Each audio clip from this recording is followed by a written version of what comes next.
My personal experience trying to get a nail appointment is definitely something our clients experience, especially if they love your work and are first time clients. Don't let what happened to me happen to you or your clients. It's not cool and it says a lot about you, and it's not easily forgotten. Listen to my very recent experience trying to get a nail appointment. Check it out.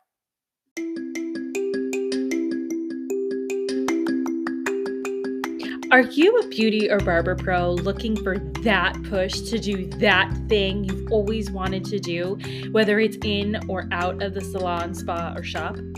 Are you tired of not feeling good enough, smart enough, skilled enough? Are you tired of not getting a handle on your mental health, boundaries, and insecurities?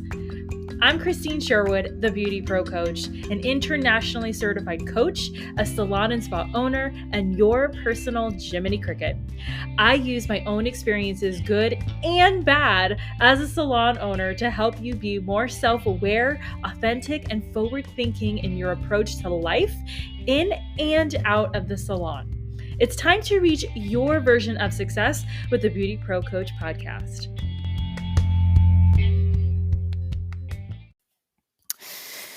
Okay, friends.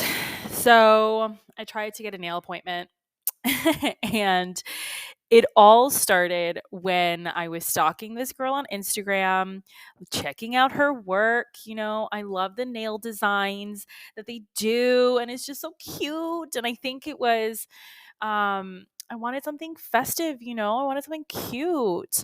And anyway, so I saw her at an event that I was at, and, you know, you end up effortlessly, kind of having like a quick consult, but it's not anything on purpose. It just kind of happens.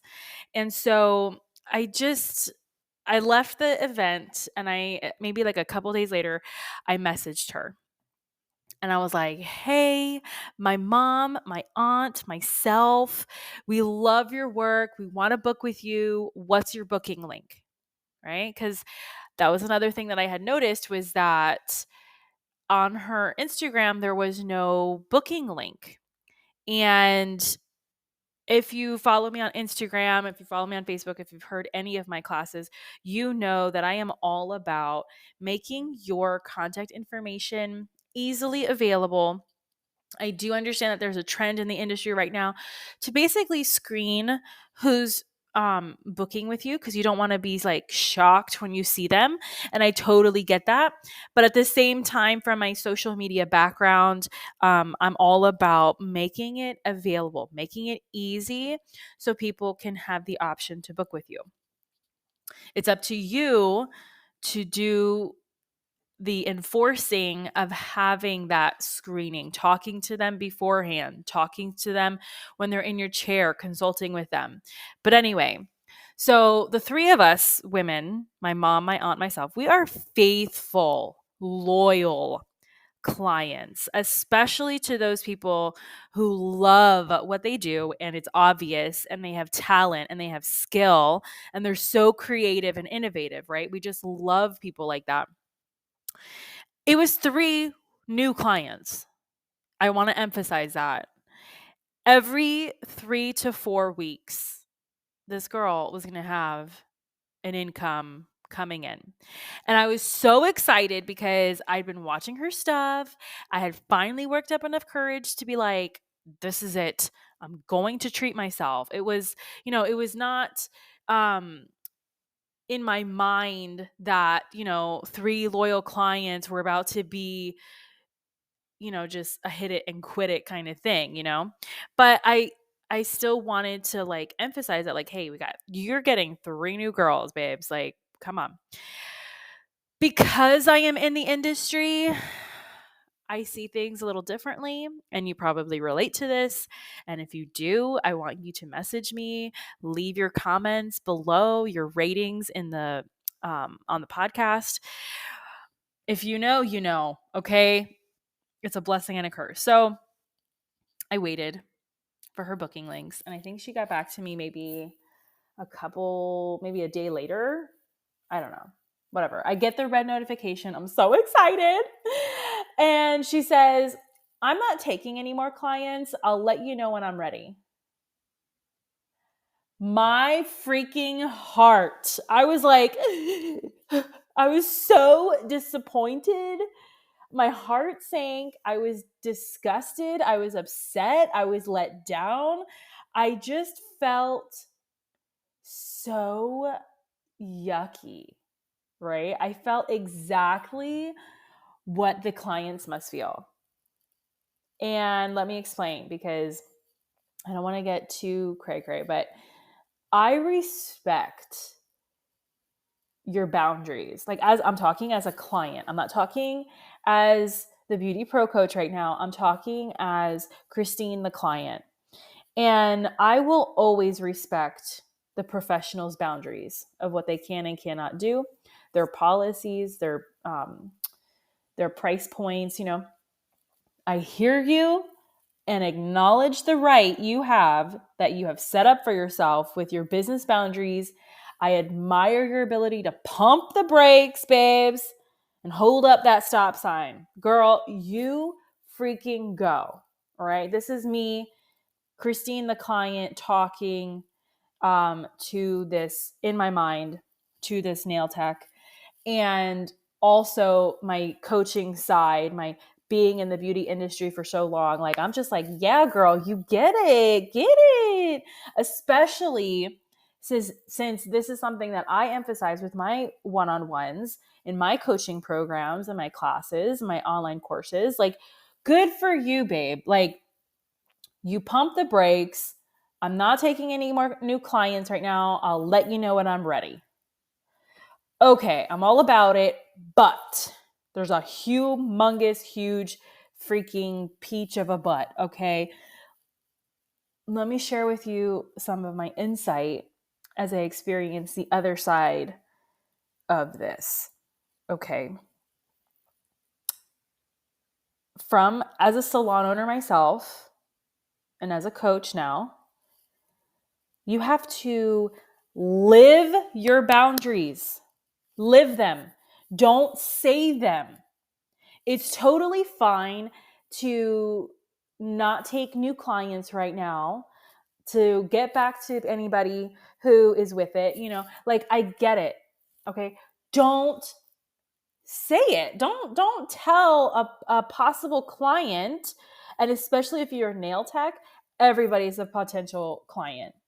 Instead of being so upfront and literally took my freaking breath away about your policy, the clients don't have to know. Saying this to your clients is actually an overcorrection. We live so long with no boundaries and freeballing it. When it is time to put boundaries in place, we freaking kill an ant with an elephant. We're so focused on preserving ourselves and our own hearts and minds and families and paychecks. We come off as rude, standoffish, maybe a little cold to the new person. When I say live your boundaries, what I mean is exactly that. If you're not taking any more new clients, so in other words, you're still seeing clients, but you're only seeing your repeats. Mm-hmm. You're not seeing any new flesh, new blood in your salon. All you have to say or do is be like, oh my God, OMG, thank you so much. So happy you love my work. That means so much to me. As of right now, I can definitely put you on my wait list. And when something opens up, I'll let you know. That, even just saying it now, like reenacting it to you, like, I am relaxed. Okay. This gives your client the potential future new repeat that you're going to have. That gives the client so much hope. Okay. This is not about falsely advertising lying, or manipulating people. No, this is about being honest. And you are being honest when you say this. When something opens up for me, I'll let you know. Okay? If a client is super persistent after you tell them this and they want to know, well, how long the wait list is, just tell them. Be honest. Be transparent. Like that's what, you know, they're in the industry right now. That's what's being like fought over, right? Like employees are saying that owners are toxic, and owners are saying stylists and nail techs and employees are toxic, but no one's telling the truth. Like just freaking be honest, right? Say, well, I work 3 days a week. I book up fairly quickly, or I work out of my house. I have 3 kids. Whatever it is that you're going through, just give the person who wants to work with you, just give them something human so that they can understand. All right? Be honest. If they are still fighting for you and they still like are just becoming really difficult after you give them a solution, you tell them the reason, and they're still not hearing you, like they still want you to like stop the world for them, then they are most likely not for you. They are not a client for you. And no one needs an intruding client who doesn't care about your personal space, your policies, your human boundaries as an individual. Okay, forget your professional side at this point. The whole reason for a wait list is for you as the professional to keep organized. You want to gather data of names, phone numbers, emails, social media handles, so you can see how in demand you really are. Supply and demand, baby. You gather data so when you market yourself, you sell yourself, you have all the ways to connect a person also. Okay. Wait lists give people hope while buying you some time to determine whether or not you truly want to accommodate this person. If they really want you, they'll wait. And in my particular case, if I were offered a wait list, one, I would have been impressed because I don't know why it's such a rarity. But I would have been impressed. I would have respected that. I would have had something to look forward to. And it would have probably actually helped me with my bank account at that particular moment because I was about to like go in debt for my nails, baby. But I wasn't even offered a wait list. It was a straight up, I'm not taking any more clients. I'll let you know when I'm ready. Like, it sounded maybe she was like stressed out with maybe her kids, like exactly how I'm saying it. That is what was written. And I could sit here and you and I could come up with all these excuses and possibilities of what could have happened that she wrote it that way. But the reality is we do not know, and we will never know because we are not that person. We are not in that space. We have no idea. We are simply asking a question and we're being shut down, which is totally fine. She has the right, the same as I have a right, to feel as if this particular nail tech has an ego. It was almost like my ego will let me know, and then when that happens, I'll let you know. And as a potential first-time client, bringing on 3 people at one shot, I felt very much cast to the side, unwanted, uncared for, just left, abandoned, with no hope and some fugly nails. Okay. A wait list is a boundary, and boundaries bring people closer to you. And if you don't have a wait list, if it's difficult for you to have a wait list, find a solution for yourself that is some kind of list that you won't lose, that you can go back to in an orderly fashion, that you can have an assistant go back to in an orderly fashion and call and reach out to those clients when you have an opening. Another important factor to think about is we are all constantly trying to drum up new ways to get more clients, attract your ideal client. Well, why don't you utilize what you have here and now? That's your ultimate resource. Use what you have within your business before going out into the world to get more. And I hear it and I see it, especially in the Facebook groups all the time, different hair shows, mindlessly scrolling because the algorithm knows what I like to see, that everybody is looking for their ideal client. That's probably the number one question I get when I do my classes. How do I get more clients?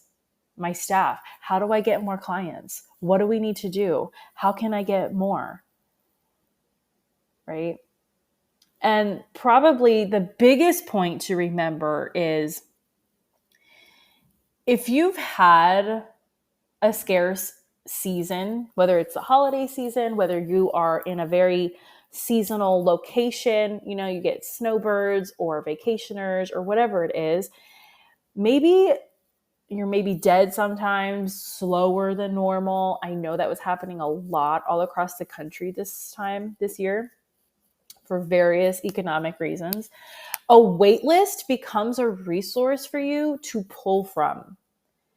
By saying, I'm not taking any clients, new clients rather, you're saying, rather, your ego is screaming, I'm too good for you and your friends.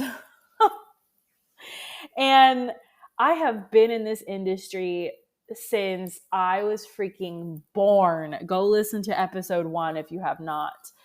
And I can tell you there is a way to communicate to people, especially clients who are willing to throw money at you. And I believe the only time you say this is like, and what do you say? The only time you say, I'm not currently taking any new clients, I'm not taking any clients, period. For me personally, different educators will say different things, but I feel like you can say that when you've been in the industry 5+ years, 7+ years even. Maybe only working behind the chair 2 to 3 days a week, you can say that. If you are on tour, you can say that. If you are pregnant, you can say that. If you work out of your house in a shed, in the corner of the shed, you can say that. Sometimes, huge asterisk. But we need to constantly be accepting new clients, whether we can see them or not. You want to attract people to you. You do not want to repel them away. This goes for people in your neighborhood that know you outside from your profession, from church, from your gym, from your family. You do not say, unless you're rude, I'm not taking any new clients. I'll let you know. Like, we are in the service industry. We are in the service business, and it's all about accommodating and customer service. And if we have an off day and that is off, you're going to have somebody like me record a podcast talking about it. Okay? You don't have to say not taking new clients or now taking new clients. Please, for the love of everything that is gorgeous and beautiful, you don't have to say that. You just have to live it. And the way you live it is by, 1, providing excellent customer service to each and every person who sits in your chair and collaborates with your team. It's a boundary issue. If you do not have boundaries with yourself as a human being first, boundaries with yourself as a creative, a beauty industry professional, or a barber pro, if you do not have boundaries in place, you're going to come off the way I'm talking about. The second thing, communicating to them, the client, the importance of pre-booking, rebooking, or else they won't get the times, the days that they really want. They want time with you that works for them. Make sense? I hope so. Communicating this to your client is how you create demand for yourself, right? There's the business side of, economics, supply and demand. You provide, but you got to get the word out by opening your mouth. You don't just create the demand by sitting pretty. All right? It's a whole step. Like these are steps that you got to do all the time until they become second nature to you. Okay. So I hope I'm making sense. I hope I'm not just complaining, because I really want to take this experience that I had and really turn it into a learning lesson for you.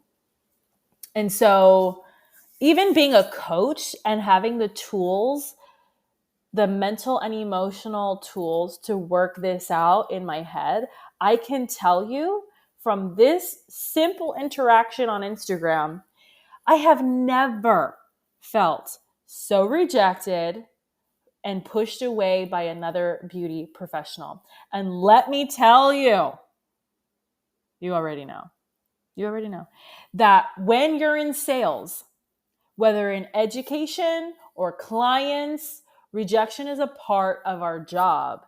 And this, oh my God, I consider beauty and barber pros to be my people, my family. And to have this experience, oh my God, like what? So anyway, if you're doing this to your clients, they will feel the way I'm feeling. And I can guarantee you, they will not want to be around someone who vibes this way. Big egos equals no bueno. Please be humble, be kind, be compassionate, be considerate, because clients feel it. Let me just jump in right here and tell you, babes, if this is something you're going through, or you are constantly opening and closing your books, or you don't even know how to have a wait list, I encourage you, reach out to me, send me a message on Instagram, and let's talk about one-to-one business and boundary coaching. It's something that is absolutely life-changing. You're going to feel embarrassed at first, maybe even a little shameful, and then you're going to feel so empowered and motivated and confident to run your business the way you have always dreamt. And I am telling you from my own personal experience. So I highly encourage you, reach out to me. Or if this is something that you have a friend who's dealing with this, give them my name. Let's start talking about one-to-one coaching in 2024. You might be wondering if I ever got my nails done. And I'm going to tell you, no, I didn't. I never got my nails done. I immediately I unfollowed her, and I did not get my nails done. And my mom and my aunt actually found some other girl who, that's like a whole other story, that she needs to hire me as her coach, because baby girl is a mess. But in any case, that's like another episode for another day. This is not going to be a complaining episode, even though it is, but it's not. They found a girl who does all the things that they want, and I'm happy for them. And at this point, I would never probably go back to this girl. Like, it's already said and done. I'm over it. So if I am feeling this way and I'm an educator and I am just like disgusted by this behavior, your clients are even going to be more so because they don't care. I actually care enough to educate you not to be this way and to give you that critique and that advice. Clients don't. They want what they want, when they want it, how they want it. They don't care how it happens. And so take that into consideration when you put on your Instagram or your highlight reel, no new clients, or books are open for new clients. No, be in a constant state of recruitment. So, wrapping this up, I hope you got a valuable lesson from my experience. And I'd love to know what you got out of this. Am I a drama queen? Am I being too hard? Was this something maybe you've done before with your clients and you always wanted to know what they thought? I want to know your story, and I want you to send me a DM on Instagram. Let's chat about it. Let's really pull those layers back and get down to the nitty gritty. I want to know, what are you doing now? In short, let me know. Let's connect and have a wonderful day. Until next time.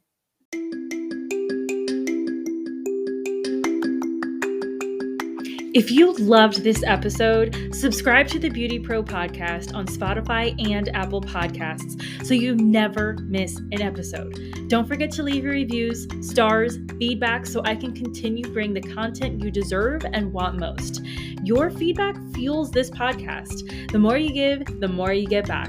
You can follow me at The BeautyPro Coach on Instagram and Facebook. Want to contact me directly? Email me at befree@goldentruthcoaching.com.